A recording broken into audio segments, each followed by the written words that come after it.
तो आइए बच्चों, आज हम लोग 7वीं कक्षा जो है हिंदी हम पक्षी उन्मुख गगन के इसका प्रश्न उत्तर करते हैं। लेकिन उससे पहले आपको हम बता दें कि यह कविता में क्या है, पक्षी के बारे में बताया गया है। जो आप कविता को बार बार पढ़िए, 2 बार पढ़िए, 3 बार पढ़िए, लेकिन हाँ सही उच्चारण के साथ पढ़िए और थोड़ा दिमाग लगा कर पढ़िए, ठीक है। और 8 लाइन तो याद कर ही लीजिए, आपके लिए बहुत अच्छा रहेगा, परीक्षा में भी खाली जगह में भी आ सकता है। ये आपका एक कविता का जो कवि है शिव मंगल सिंह सुमन, इन्होंने लिखे हैं। और आइए प्रश्न उत्तर पे ध्यान देते हैं, ज़्यादा देरी न करते हुए। चैनल को सब्सक्राइब कर लीजिए, आपको अच्छा होगा, लाइक कर दीजिए एक, क्योंकि आपका प्रश्न उत्तर अभी जल्द से जल्द अभी आपको आने वाले हैं। तो कविता से ही कुछ प्रश्न है जो आइए हम डायरेक्ट नोट्स पर चलते हैं, ठीक है। ये सभी प्रश्न का उत्तर आपको यहाँ मिल जाएंगे। देखिए, पहला प्रश्न है, हर तरह की सुख सुविधाएं पाकर भी पक्षी पिंजरे में बंद क्यों नहीं रहना चाहते, ठीक है। क्यों नहीं रहना चाहते, ठीक है। क्योंकि पक्षी के पास हर तरह की सुख सुविधाएं मिलती है जो सिर्फ जीवन जीने के लिए आवश्यक है, किंतु वह हर तरह की सुख सुविधाएं पाकर भी पिंजरे में बंद नहीं रहना चाहते, क्योंकि उन्हें बंधन नहीं अपितु स्वतंत्रता पसंद है। उसे आज़ाद पसंद है। वे खुले आकाश में उड़ना चाहते हैं। वे नदी एवं झरनों का जल पीना चाहते हैं। कड़वी निबोड़ियाँ खाना पसंद करते हैं। तो कवि ने इस सब चीज़ों के लिए इस पहला प्रश्न में बात किए हैं। तो देखिए, आपको आप बता दें बच्चों, क्या आप कभी अगर आपको कोई अगर पिंजरे में बंद करके हमेशा रखे तो क्या आपको अच्छा लगेगा? नहीं लगेगा ना। आप भी चाहिएगा कि हम भी खुले प्राकृतिक में घूरें, दोस्तों से मतलब खेल मूल करें, फिर जो कि खाना खाएं, रोटी खाएं, भात खाएं, खेल कूद करें, घूरना फिरना करें, स्कूल पढ़ने जाएं, घर में पढ़ें, दोस्तों से खेल कूद करें, यही सब ना। तो ठीक है, ज़्यादा नहीं बोलते हुए चलिए, बहुत बात है। 2 नंबर का प्रश्न है, पक्षी उन्मुक्त रहकर अपनी कौन कौन सी इच्छाएं पूरी करना चाहते हैं। तो प्रश्न का अनुसार उत्तर है, पक्षी उन्मुख होकर नीम के पेड़ से कड़वी निबोड़ियाँ खाना चाहते हैं, खुले आकाश में उड़ना चाहते हैं, नदी झरनों का बहता हुआ पानी पीना चाहते हैं, एवं पेड़ की ऊंची डाली पर झूलना और क्षितिज से मिलन करने की होड़ करते हुए एवं अन्य पक्षियों के साथ उड़ान भरना इत्यादि इन सभी इच्छाओं को पूरी करना चाहते हैं। तो देखिए, पिंजरे में बंद रहते वो लोग सोचते हैं ना, वो लोग भी, ठीक है ना, कि हम भी आज़ाद रहते तो काश लोगों के साथ मिल पाते, खेल कूद कर पाते। यही बात सबके अंदर भी आता है, ठीक है। तो 3 नंबर है, भाव स्पष्ट कीजिए, या तो क्षितिज मिलन बन जाता है या तंती सांसों की डोरी। तो इसका प्रश्न का उत्तर है, आइए देखते हैं। देखिए, सबसे पहले तो लिखना होगा आपको कि यह पंक्ति कहाँ से लिया गया है। तो यह पंक्ति हम पक्षी उन्मुख गगन के कविता से लिया गया है, जिनके कवि मंगल सिंह सुमन जी है। बस इतना लिख दीजिए, काफ़ी है, ठीक है। उस वक्त में उसका अर्थ लिखिए, मतलब भावार्थ, भाव अर्थ को हम लोग बोलते हैं भावार्थ एक साथ में।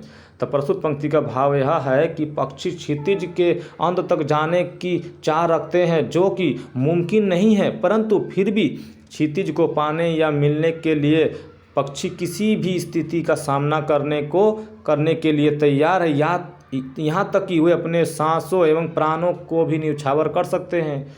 तो देखिए कितना अच्छा, मतलब ऐसा कि अपना जान दे सकते हैं, क्योंकि उड़ान भरने के लिए, ठीक है, स्वतंत्र रहना चाहता है हर कोई।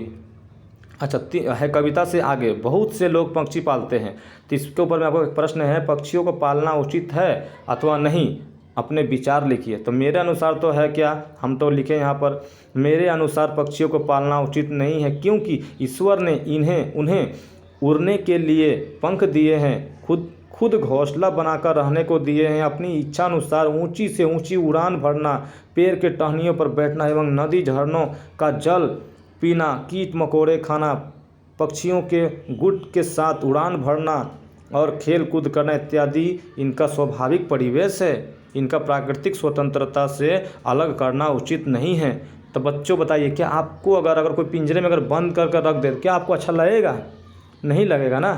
तो उसी प्रकार पिंजरा, ये जो है आपका पक्षी को पालना पिंजरे के अंदर उचित नहीं, क्योंकि उन्हें भी आज़ादी चाहिए। उन्हें भी दूसरे पेड़ पौधे पर ऊपर ऊपर टहलियों में बैठना, इस पेड़ से उस पेड़ तक जाना, छोटे छोटे पेड़ पौधे में से कीट मकोड़े खाना, दोस्तों से खेलना मिलना, उड़ना, पानी जब बहता हुआ नदी का पानी पीना, हाँ, ये सब पसंद होता है ना। तो इसी बात को यहाँ पर बताया है कवि ने, ठीक है। उसके बाद में है, क्या आपने या आपकी जानकारी में किसी ने कभी कोई पक्षी पाला है? उसकी देखरेख किस प्रकार की जाती होगी, लिखिए। तो आपके घर के अगल बगल कोई अगर पक्षी पाला है तो आप उसका अनुसार आपको प्रश्न का उत्तर लिखना है, ठीक है। भाषा की बात, स्वर्ण श्रृंखला और लाल किरण, तो इसमें स्वर्ण श्रृंखला मतलब स्वर्ण श्रृंखला क्या है, ये गुणवाचक है।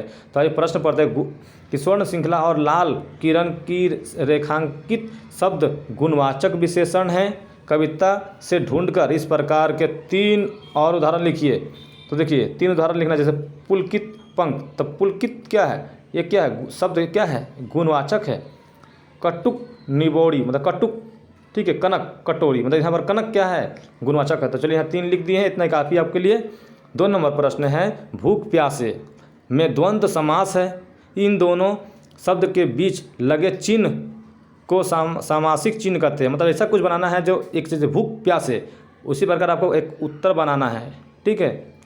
जैसे अमीर, एक तो देखिए बीच में डेस है ना, अमीर गरीब सुख दुख के बीच में एक डेस है ना, ठीक है ना। दिन रात, दिन के बाद देखिए डेस है, फिर रात, ऐसे ही करके आप 2-4 आपका शब्द बना देना। तन मन मीठा खट्टा अपना पराया, पाप पुण्य सही गलत धूप छाँव, सुबह शाम ऊंचा नीचा पेड़ पौधे जीव जंतु माता पिता लड़का लड़की तेरी मेरी इसका उसका जिसका किसका। आप लोग इस तरह से कोई भी वर्ड आप लोग देख के बना, कोई भी शब्द आप लोग बना सकते हैं, ठीक है।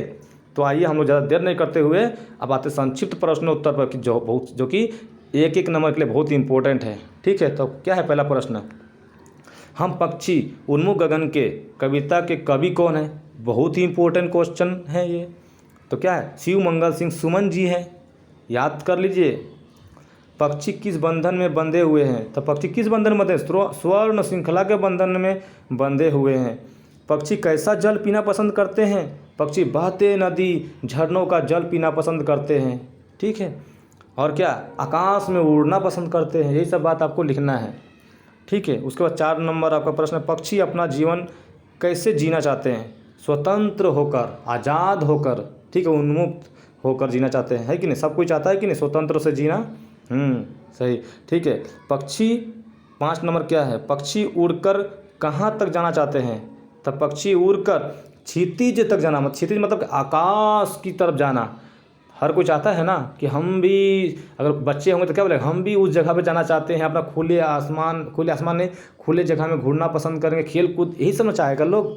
तो पक्षी भी क्या है कि आकाश की तरफ उड़ना चाहते हैं, ठीक है। 6 नंबर प्रश्न क्या है, पक्षी के दुखी होने का क्या क्या कारण है, तो क्या क्या कारण है, वे स्वतंत्र नहीं हैं, वे बहता जल का पानी नहीं पी सकते हैं, वे आकाश में नहीं उड़ सकते हैं, वे मतलब कीड़े मकोड़े नहीं खा सकते हैं, दोस्तों से नहीं खेल मिल सकते हैं। तो बताइए क्या पिंजरा में कोई अगर रहेगा तो क्या सब कर पाएगा, नहीं कर पाएगा ना।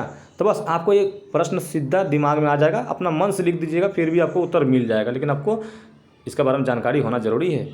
तो आइए 7 नंबर क्या है, पक्षियों के मन में किसकी सीमा पाने का अरमान है, किसकी, नीले आसमान की, मतलब आकाश की। आकाश का तो नीला होता है ना, नीली आकाश की, ठीक है। पक्षियों को सोने की कटोरी की मैदे से अधिक क्या खाना पसंद है, तो क्या नहीं का फल या करवी निबोड़ियाँ बोलते हैं, ठीक है। नीम का फल जो होता है ना वो, उसको खाना पसंद है, मतलब वो कटोरी में मैदा नहीं चाहिए, बल्कि उसको अपना अनुसार उसको भोजन चाहिए, है कि नहीं बच्चों, बताओ। अच्छा, उसके बाद क्या है 9 नंबर, पिंजरे की तीलियों से पंख टकराने पर क्या होगा। अगर तीलियाँ मतलब क्या, बेड़ियाँ जो होता है ना, जेल के सलाखे में जो रॉड जो लगा हुआ था, रॉड, उसको बोलते हैं हम लोग बेड़ियाँ, सलाखे उसी को बोलते हैं तीलियाँ। तो अगर सोचिए टकराएगा तो क्या होगा, पंख टूटेगा, बस लाजमी सी बात है। क्या है, पक्षी के पंख टूट जाएंगे। अच्छा, भागना चाहेगा तो फिर तो उसको मारा जाएगा, तो फिर पकड़ फिर पिंजरे में ना डाल देंगे, ठीक है। 10 नंबर क्या है, कवि ने अनार के दाने किने कहा है, तारों को कहा है। 11 नंबर, पिंजरे में बंद पक्षी दिन रात क्या सपना देखते हैं, वृक्ष की टहनियों या डालियों पर झूलना। अगर सोचिए पिंजरे में अकेला है बेचारी, तो रात भर क्या सोचेगी वो कि काश हम भी अगर पिंजरे से खुल जाते तो हम भी आसमान में उड़ते, हम भी अपने पक्षियों के साथ खेल मिल करते, मेरा भी एक छोटा सा संसार होता, बाल बच्चे होते, कीड़े मकोड़े खाते, होता कि नहीं, ठीक है। उसके बाद क्या है, अच्छा 12 नंबर प्रश्न है, कविता के अंत में पक्षी मनुष्य से क्या प्रार्थना करते हैं, तो क्या प्रार्थना करते हैं, उड़ान में बाधा न डालने की। तो पक्षी लोगों से विनती करते हैं, मनुष्य से विनती करते हैं कि हे मनुष्य, कभी भी किसी पक्षी को मतलब उड़ने के लिए ना रोका जाए, बाधा ना दिया जाए, उसकी आज़ादी को उसे ना छीना जाए। ठीक है। 13 नंबर क्या है, लाल किरणों की चोंच से कवि का क्या तात्पर्य है? तो क्या तात्पर्य, लाल किरणों की चोंच से कवि का तात्पर्य यह है कि सूर्य की लाल किरणें जैसी पक्षी की लाल चोंच है। ठीक है। 14 नंबर प्रश्न, पक्षी अपना मधुर गीत कब नहीं गा पाएगी? पक्षी अपना मधुर गीत पिंजरे में बंद होकर नहीं गा पाएगी। अगर सोचिए, अगर कोई जेल में, कोई पिंजरे में अगर बंद कर रखेगा तो क्या आपका अपना आज़ादी की तरह से खेल कूद सकेगा? नहीं सकेगा ना। तो उसी प्रकार पिंजरे में रहकर पक्षी भी अपना मधुर गीत नहीं गा सकती है। ठीक है। अगर खुले आसमान में, खुले पेड़ पर रहेगी तो कितना सुंदर सुंदर गीत गाती है, चिल्लाएगी, क्या सुंदर मधुर आवाज़ निकलता ना। लेकिन पिंजरे में वैसा आवाज़ उसका नहीं निकलेगा। अच्छा, 15 नंबर का प्रश्न है आपका, पक्षी को पिंजरे में कौन सी सुख सुविधाएं प्राप्त नहीं है? तो कौन सी सुख सुविधाएं प्राप्त नहीं है? पक्षी को पिंजरे में खाने के लिए प्रश्न है इसमें, पक्षी को पिंजरे में कौन सी सुख सुविधाएं प्राप्त है? तो पिंजरे में क्या क्या उसे मिलता है? सोने की कटोरी में मैदा मिलता है, पीने के लिए पानी मिलता है, अनाज मिलता है, यहाँ वहाँ अनाज के लिए भटकना नहीं पड़ता है।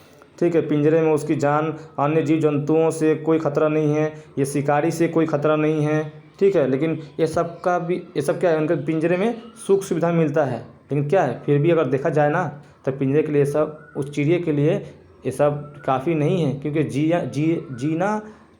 जीने के लिए सिर्फ काफ़ी है, लेकिन उसकी जो इच्छा है वो तो पूरा नहीं होगा ना। ठीक है। आप समझदार समझ सकते हैं। आइए शब्दार्थ पे आते हैं। तो इसमें क्या है, जैसे उन्मुख मतलब क्या, आज़ाद या स्वतंत्र। ठीक है। उसके बाद पिंजरबद्ध मतलब पिंजरे में बंद। कनक मतलब क्या, तिलियाँ या कनक तिलियाँ मतलब क्या, सोने की तारें। ठीक है। पुलकित मतलब खुश। कटुक मतलब कड़वी। निबौड़ी मतलब नीम का फल।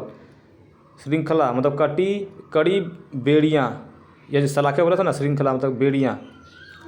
ठीक है। बंधन मतलब बांधना या गांठ। गति मतलब वेग।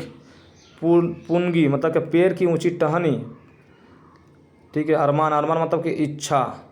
गगन मतलब आकाश। तारक मतलब तारा। क्षितिज मतलब क्षितिज मतलब धरती और आकाश मिलने नजर आना, मतलब धरती से आकाश की तरफ जब उड़ता है तो लगता है ना कि मिलने जा रहा है, तो उसी को बोलता है क्षितिज। तन्वी मतलब कि तनाव। नीर मतलब कि घोंसला। टहनी मतलब पेड़ की शाखा या डाली को बोलते हैं हम लोग टहनी। विघ्न मतलब रुकावट, रोकथाम। होता ना कोई काम में विघ्न हो जाता है उसको बोलते हैं रोकथाम। आश्रय मतलब ठिकाना, रहने का स्थान। ठीक है। ये सब आपको याद करिए, अच्छा होगा। और चैनल को सब्सक्राइब करिए, आगे इसी तरह आपको हमेशा प्राप्त होगा। जय हिंद। चलिए खुश रहिए। धन्यवाद।